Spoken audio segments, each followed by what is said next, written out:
Ang intense ng mga kaganapan ngayon sa abot kamay na pangarap sapagkat manganganib ang buhay ni Don Pepe dahil sa gagawin sa kanya ni Doc Carlos. Dito nga ay walang kaalam-alam si Don Pepe na imbis na gamutin siya ni Doc Carlos ay meron na pala itong masamang balak sa kanyang buhay.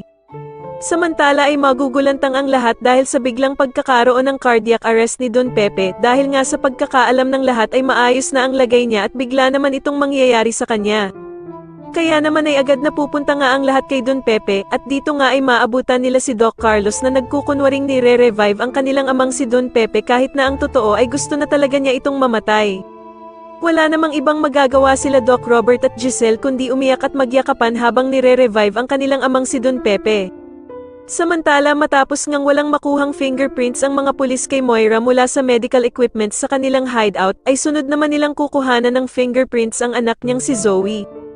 Kaya naman ay manginginig sa takot itong si Zoe dahil sa alam niyang mabibisto silang mag-ina pag siya na ang nakuhaan ng fingerprints ng mga pulis.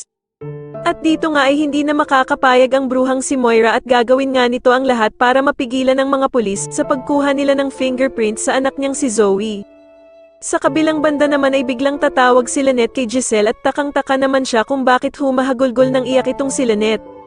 Kaya naman ay agad niyang tatanungin si Lynette kung bakit ito umiiyak at kung meron nga ba daw na nangyari sa kanyang amang si Don Pepe.